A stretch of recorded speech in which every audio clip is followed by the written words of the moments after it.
Et voilà, nous voici donc dans la première conversation issue de la catégorie approche spontanée. Qu'est-ce que je veux dire par approche spontanée? C'est une approche qui ne rentre pas dans... C'est quelque chose que je ne fais forcément pas tout le temps, puisque ça dépend fortement de la description de la personne. Euh, la plupart des approches que l'on verra ensuite, donc les approches, par exemple, on ferait de très beaux bébés ensemble, ou l'approche sur le signe astrologique, l'approche sur la nationalité, bref, toutes ces approches, c'est souvent des approches standards quand il n'y a pas d'autre chose plus pertinent à dire.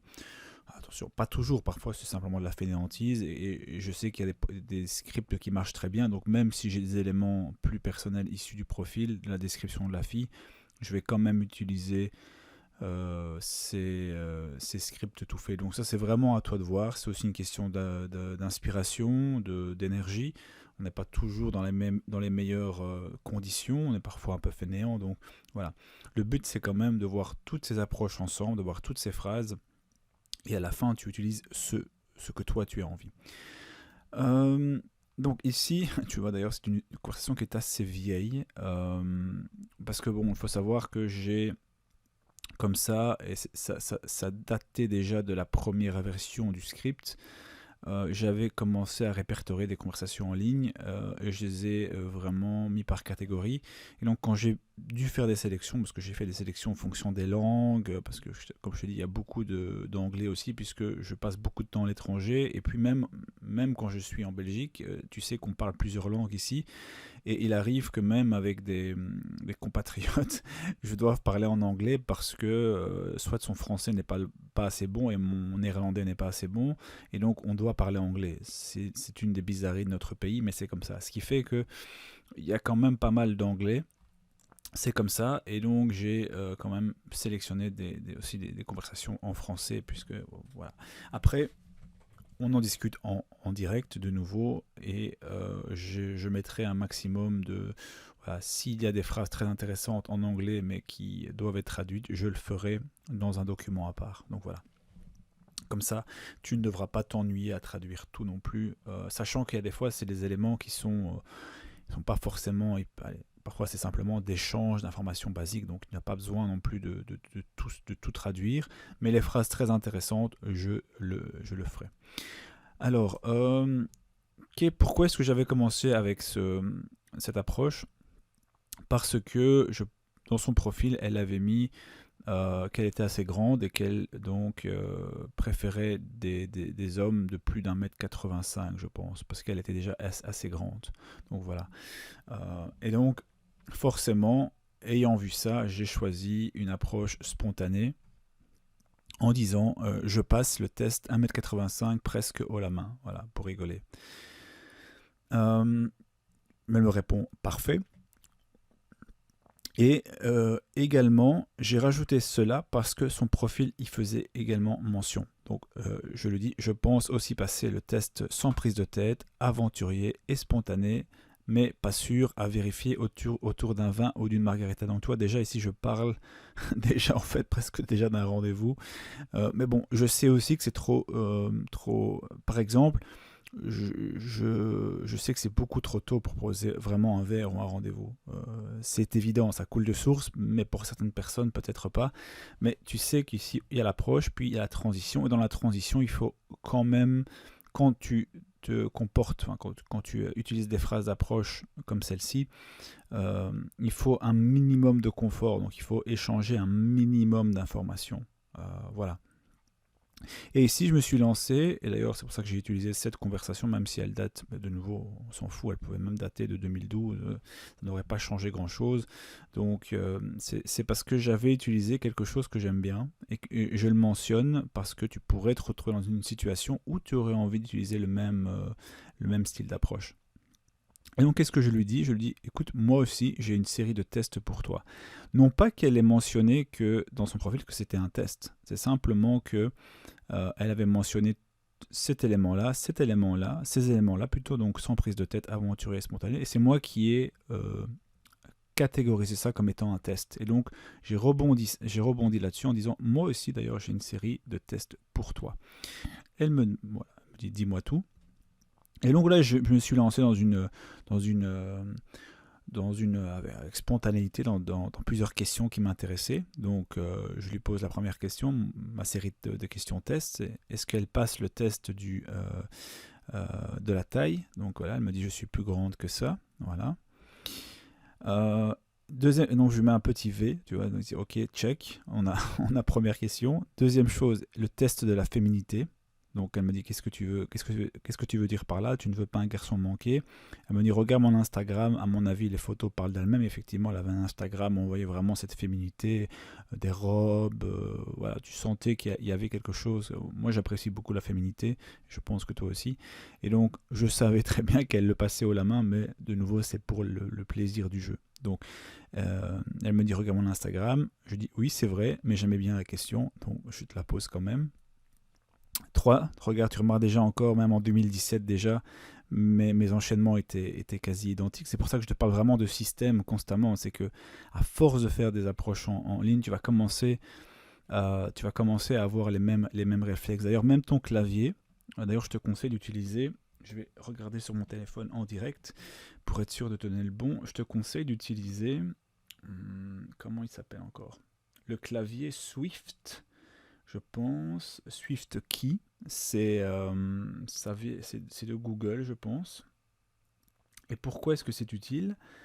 Parce que il est connecté, je pense, à ton compte Google, et quand tu changes de téléphone, il reste... alors, je vais regarder un petit peu ici. Comme ça, on est en direct. Voilà, c'est ça. C'est Microsoft Swift Key, donc Swiftky.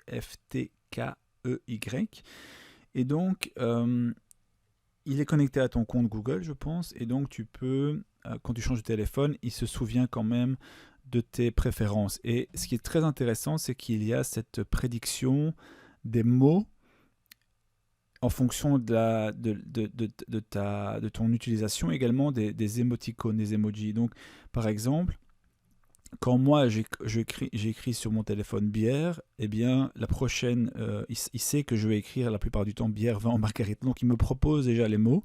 J'ai plus qu'à cliquer comme ça, 1, 2, 3, et ça permet vraiment de gagner du temps. Et ça pour plein d'enchaînements, parce que j'utilise la plupart du temps les mêmes choses. Et donc ton clavier intelligent se souvient des enchaînements, même des smileys. Quand j'écris par exemple, on le verra juste après, dans l'autre script, je saurai quoi faire avec ton corps, il sait très bien les 3 smileys que je vais utiliser, les 3 émoticônes que je vais utiliser par la suite. Donc ça c'est vraiment assez utile, parce que tu vas vraiment gagner un maximum de temps avec ça. Enfin bref. Donc, je reviens à la discussion. Bière, vin, margarita.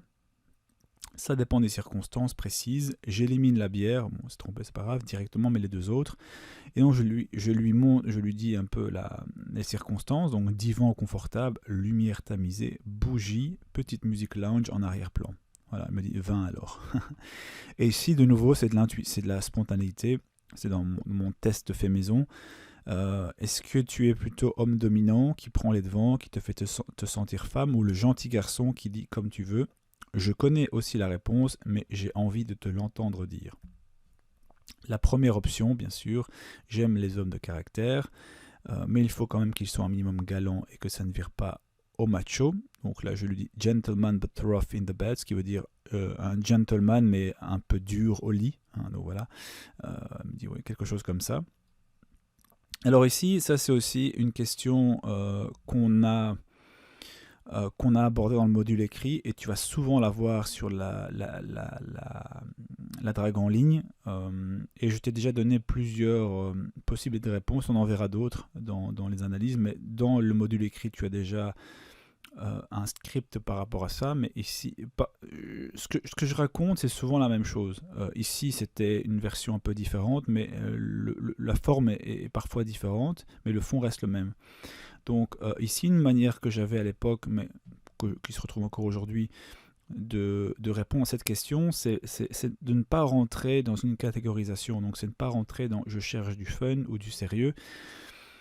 Parce que la catégorisation n'amène rien de bon pour moi. Elle amène des stéréotypes, et la fille peut commencer à s'imaginer, si tu dis « je ne veux pas de relation », ou du fun, te dire oui, il veut juste un plan d'un soir et puis me revoir. Ce qui n'est pas forcément le cas. Tu peux ne pas vouloir de relation, mais et vouloir quelque chose de plus léger sans pour autant dire que ça ne peut durer qu'un soir. C'est pas forcément le cas.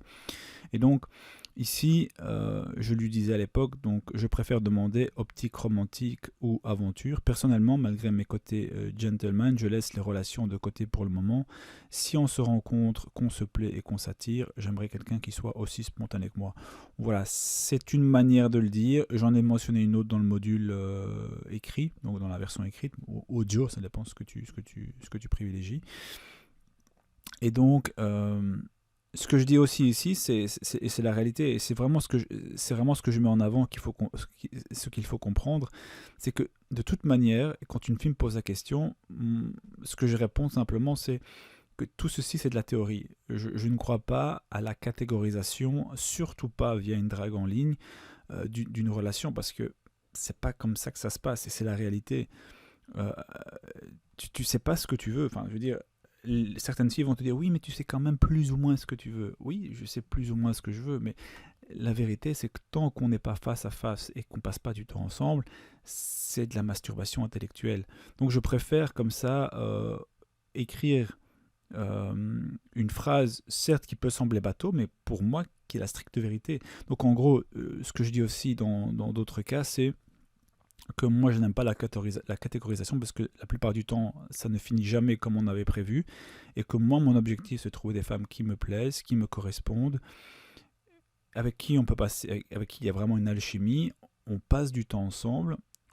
Et si on veut recommencer, si on s'apprécie, si l'alchimie est présente, eh bien on recommence, on répète, on répète ça, et à un moment ou à un autre, les questions entre guillemets fondamentales vont se poser. Mais avant, te dire ce que je recherche exactement, ça n'a pas de sens. Et donc c'est ce que j'essaie de dire quand il y a cette question un peu basique, tu recherches quoi ici?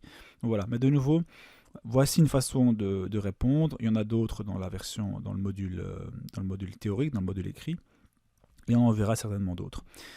Alors, elle me répond clairement, mais on sait mieux à quoi s'attendre et si ça vaut la peine de se voir. Ouais. Je suis pas certain que ça va changer grand-chose, mais bon, bref. Donc ici, ce que je fais, c'est je reste pas sur le sujet. Ça, c'est aussi important. Les questions qui sont un peu, qui peuvent créer des petits conflits, ne t'attarde pas dessus. Donc moi ici, j'ai directement recadré la conversation en disant, alors d'après nos tests respectifs, ça semble prometteur, non? C'est-à-dire nos tests respectifs, c'est ce qu'elle avait écrit dans sa description, et le petit jeu test que je lui ai fait. Elle me répond, ça semble pas mal dans un premier temps. On a fait le test positif, passons au test négatif. Qu'est-ce que tu ne supportes pas chez une fille? Voilà, je lui réponds, la liste est longue, le manque de féminité, l'ignorance, les femmes qui restent trop dans leur zone de confort. Ouais, bon, ici j'aurais pu faire une meilleure réponse, mais on n'est pas parfait non plus. Donc voilà, j'étais peut-être en manque d'inspiration.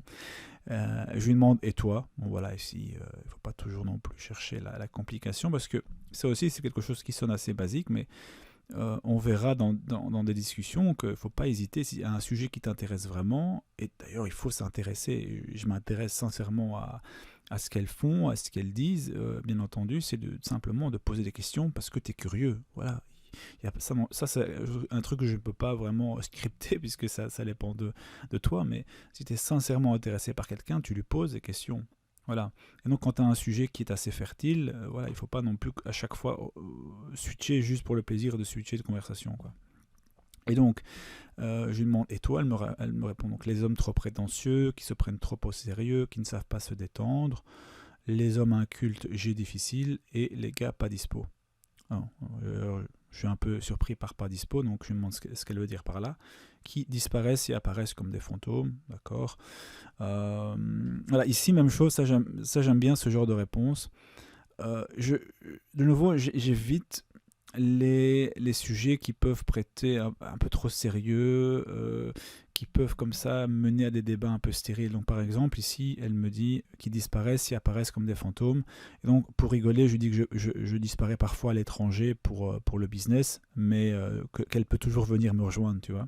Et donc ça permet un peu de dédramatiser, parce que tu pourrais tu pourrais continuer dans une discussion un peu négative sur les hommes qui ghostent, hein, qui fantôment, c'est-à-dire qui disparaissent, etc. En disant oui, non, je suis pas comme ça, ou tu vois, te justifier. Mais ouais, je préfère le côté un peu humoristique, donc toujours un peu le côté la faire rigoler, la faire réagir, la taquiner, en disant que je disparais parfois à l'étranger pour le business, mais qu'elle peut venir. Donc là, elle rebondit en me demandant c'est quoi mon business. Je lui explique grosso modo ce que je fais. Là, elle me dit ce qu'elle est en train de faire. Voilà, on parle de son boulot, donc rien d'intéressant. Ici, même chose. Ouais, je continue sur ce côté un peu humoristique, puisqu'elle me dit ce qu'elle fait. Et je lui dis, ah bah tu vois, c'était justement la question 5 de mon test. Voilà, elle me dit, on a anticipé. Euh, voilà, et finalement, ici, je lui pose la question de ses origines, parce qu'elle avait un petit côté exotique. Elle me répond qu'elle a des origines d'un pays des Balkans. Donc voilà, elle me dit voilà d'où je viens. Je donne toujours la même réponse, parce qu'effectivement, voilà, moi je me sens un peu européen, international, puisque j'ai vécu dans différents pays. Je me sens voilà, un peu différentes nationalités, puisque voilà, je suis comme ça, et donc sur une petite phrase un peu basique. Voilà, là on parle un petit peu de ces pays-là. Donc moi, les screenshots, je te les laisse, hein, tu pourras les relire, mais quand c'est pas important, on va pas non plus comment dire, s'apitoyer sur tout ça. Donc voilà. Ici, on parle un petit peu encore une fois des voyages, d'où j'ai habité, pourquoi est-ce que je suis un peu ce côté européen. Donc voilà. Voilà. Et donc en fait ici, comment dire, on a en fait, c'est la fin, donc c'est le dernier screenshot, et comme tu vois, donc il y a eu vraiment, pour moi, et tu reliras les screenshots, il ne faut pas plus pour un rendez-vous. Certes, tu peux avoir un peu plus, un peu moins, c'est pas ça qui va changer la couleur de la soupe. Hein, de nouveau, c'est une expression que tu vas beaucoup m'entendre dire. Comment dire, ou également l'expression je te fais pas un dessin, donc si tu m'entends le dire 15 fois par vidéo, c'est normal. C'est mes expressions du moment, mais elles peuvent changer, elles peuvent changer d'une vidéo à l'autre. Mais en tout cas, le système est presque là. Donc, tu as l'approche, la transition avec plein de questions, ou des questions sur elle, hein, apprendre à vous connaître, saupoudrer de cette question fondamentale, comment la faire rigoler, comment la taquiner, comment la faire réagir, hein, voilà tout ça. Et à un moment donné, quand tu sens que soit la conversation diminue en intensité, soit parce que tu n'as plus rien à dire, soit parce que, comme c'était le cas ici, j'avais pas le temps de continuer, eh bien tu peux déjà à ce moment-là transiter pour proposer un rendez-vous. Ici par exemple, je lui ai mis, je t'expliquerai un peu plus tard car je dois faire un call, un appel. Est-ce qu'on peut continuer plus tard sur WhatsApp? Mais pour le même prix, j'aurais pu également dire, je te propose qu'on parle de tout ça, de la version longue en détail, autour du vin, puisqu'elle avait répondu qu'elle préférait entre bière, vin, margarita, le vin.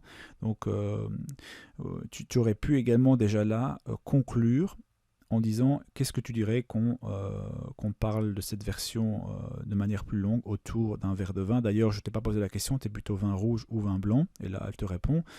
Et j'aurais pu enchaîner en disant ok, ça me semble parfait, quels seraient tes jours favoris pour faire ça? Elle t'aurait répondu plutôt un week-end, plutôt jeudi, plutôt lundi, peu importe. Et là, tu aurais pu simplement dire ok, c'est parfait, soit rester sur l'application ou alors demander son WhatsApp, son Viber ou son Instagram, etc. Donc voilà, tu vois, et le rendez-vous peut survenir dans les deux. Enfin, ça dépend forcément quand elle est disponible, mais si elle est disponible rapidement, le rendez-vous peut se faire le lendemain ou le surlendemain. Donc la logique est celle-là, le système est celle-là toujours. Donc à phrase d'approche, transition, donc confort, des questions sur elle et toi, mais saupoudrées d'originalité, pas ce côté un peu interview militaire, tu fais quoi, tu viens d'où? Ou alors oui, tu peux poser des questions, la preuve on les a posées, mais de manière originale, créative. Donc voilà, ça c'est vraiment l'état d'esprit à avoir. Et après, voilà, à un moment donné, conclusion. Donc tu sais plus quoi dire, l'intensité diminue, ou tu as vraiment un truc à faire et tu peux pas continuer la conversation. Et bien là, tu peux déjà proposer, puisqu'on a passé à travers... tu vois, la conversation, voilà, il y a une dynamique. C'est ça qu'il faut comprendre, c'est qu'il il y a une dynamique qui est présente. Voilà, elle apprend à te connaître, elle sent que tu as de l'esprit via les réponses, et donc tu peux surfer sur cette vague pour proposer d'en savoir plus autour d'un verre. Voilà. Ça, c'est vraiment le système, et on le verra encore, tu verras, toutes les conversations suivent ce même schéma. Donc voilà, je te propose qu'on s'arrête ici pour celle-là et on continue avec la conversation suivante.